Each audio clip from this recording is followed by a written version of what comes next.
Good afternoon. I'm Victor Maurina of the 72 and representing on the topic institutional leadership.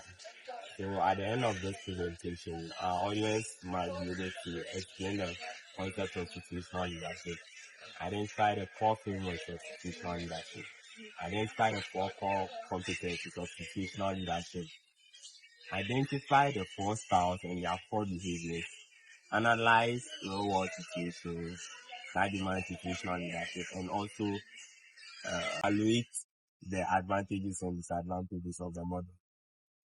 So when we talk about situational leadership, it basically deals with the leadership style in which the leader tailors the situational leadership. It's a flexible leadership technique that requires the use of various methods to improve team performance and engagement, adapting to diverse conditions, team members' needs and development. So when we talk about situational leadership basically refers to a condition in which the leader tailors his or her leadership style to the needs of his followers or employees. So moving on to the next slide. So on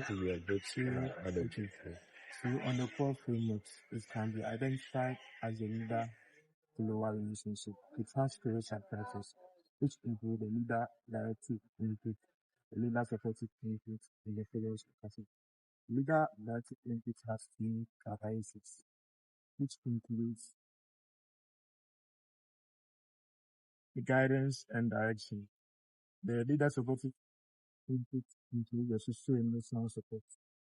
The follower's capacity is made up of the readiness of the follower and how the follower tends to manage tasks when assigned.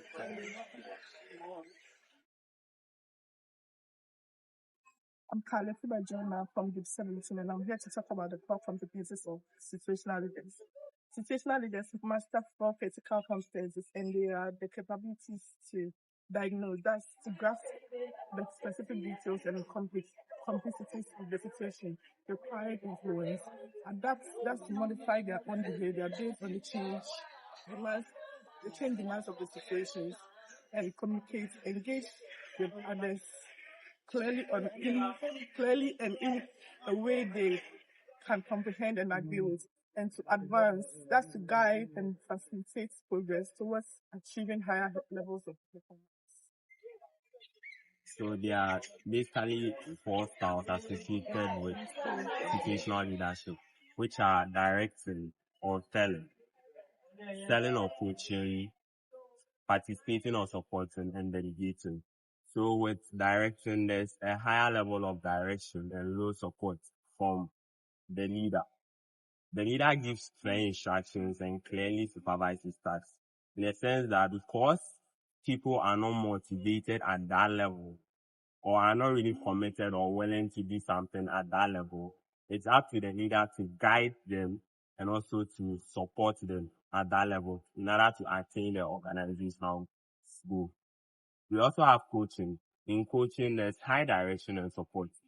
The leader provides guidance but also explains decision and encourages input. So for coaching, the employees or followers are willing to work, are motivated to work, but lack the necessary skills in order to do that. So it's up to the leader here to motivate them and also direct them by giving them clear instructions on what to do. Also selling out their ideas to the employees in order that they know they are on the right path and also working towards achieving the organization's aim or goal. Supporting. So with supporting, there's low direction and high support. Leaders share decision making with team and support their efforts. So with supporting or participating, leaders and employees come on board to work together. Leaders share their ideas with their employees. Employees also bring their ideas on board in order to make sure they are all on the same page to help achieve the same aim or goal of the organization.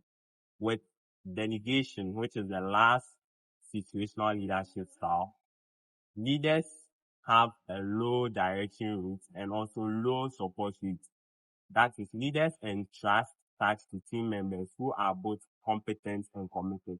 Here, leaders assume that employees or followers already have the needed skills, are self-motivated, and can work independently on their own. So leaders here just assign a task to them and leave the rest for the followers or employees to take care of. So I'm continuing on the social leadership styles. So on the directing is also used when followers lack skills and confidence. The situation where you are in an office where maybe your staff or your followers have this, like they don't have the necessary skills and the confidence to carry out their day-to-day tasks. This is where the directing comes in, where the leader directs them on what to do. That maybe you do A and B, you do A and C and D. This is how it's done. And on the second one, we have coaching. So this style is used when followers are willing but on skills. In an office where maybe your followers are very like good, like they want to do the work, but they don't have the necessary skills. You coach them. Okay, this is how we do this. Maybe you have an assignment or a task. They don't know how to do it, but they are willing to do it. Just show them, okay, the ropes of it. Okay, if you do this and this and that, this is how it comes about. You do this and that. If you don't do this, it will lead to this. And then the third one is supporting. So this is when it's used when followers are still bad, insecure, or not motivated enough. So you support them. Okay, your followers are not that, like, they are insecure, they are not motivated, they don't know how to go about the lot of things that they are doing. You act as a support system for them. You help them, support them in doing it, in running their parts and their activities. And the next one is delegating. Delegating is used when followers are skilled and motivated. In a situation where you are in office, you can't be doing anything, like everything by yourself because you are the boss. Can delegate some of the activities to your staff. Okay, that maybe you have an assignment like a program out, like it can be like, okay, you take the introduction. For example, what you are doing here in the presentation that we are doing, for example, it's been delegated to us. Every group member takes a part of the presentation, and it's not only done by only the leader. It's done by all of us. It's delegated to all of us, and that is what we mean by the leadership style. Thank you. My name is Bichi Sopopo, and I'll be taking real-world situations that require the use of situational leadership. So, one, crisis management. So when you talk of crisis management, it means the ability to solve a disruptive event that happens to an organization, like suddenly. So let's take COVID-19 for instance. When COVID-19 came about, nurses were trained, like we had professional nurses, but since this situation was new to them, they had to be directed and be told whatever they are supposed to do. So to be able to solve this crisis, like to be able to solve the occurrence of COVID-19, and also point two, leading experienced team. So when you are leading experienced team, since the team is already trained, like they know whatever they are supposed to do, all that you have to do as an employer is to delegate powers to them. Is to delegate powers to them so that they are trained, so they do not need any support, direction, or anything. So you can delegate powers to tasks to them and expect them to deliver it. Thank you. Go by the name Wisdom Opposite Action, and I'm here to talk about the advantages of situational leadership. First of all, situational leadership is flexible. This means that leadership adjusts their own style. They also adjust their approach to suit their own situation and different situations, and to the team and the taxes they offer. And also, to talk about situational leadership being helpful in enhancing employment engagement.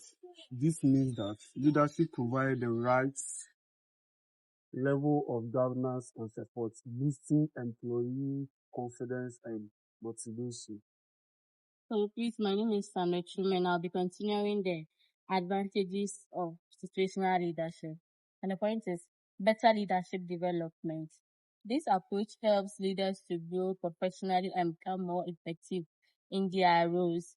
So situational leadership helps continuous learning and improvement, leading to leaders becoming more efficient, efficient and also helps them to tackle complex situations. And so the last point is efficient Talk louder. use of resources. So situational leadership helps leaders to make wisely use of the available resources, which will result in a good outcome. Go. My name is Michael Asiru, and I'll be talking about some of the disadvantages of situational leadership. Even though this leadership style has many strengths, and it also comes with a few challenges. The first disadvantage is that situational leadership can be quite complex.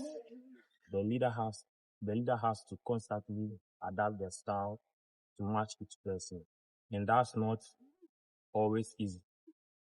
It can also be confusing, especially when you are working with different people who all have different needs. So making the right decision at the right time can be really challenging.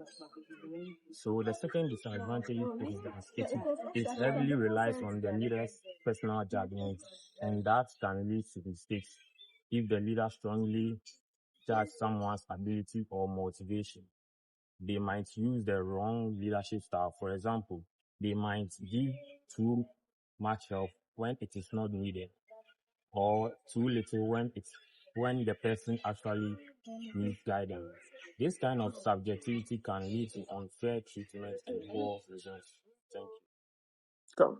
My name is Christabel Chidiga, and I'm continuing from where my colleagues stopped off. So another point for disadvantages of situational leadership is leader-centric implementation. It means the leader, everything has to do with the leader.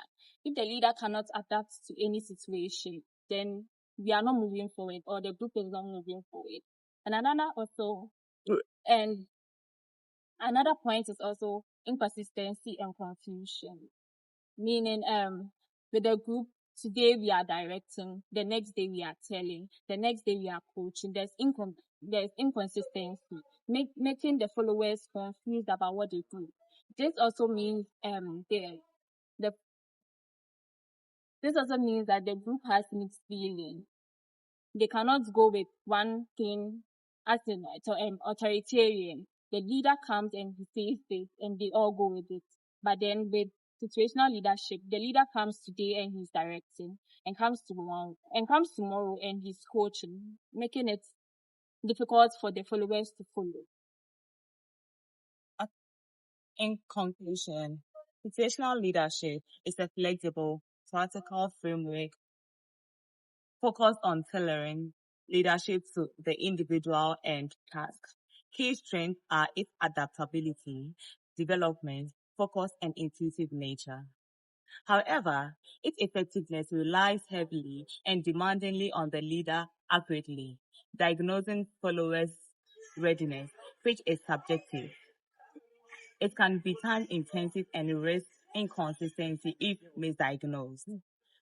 It's a valuable tool, but not rigid formula. Leaders must consider its limits and context.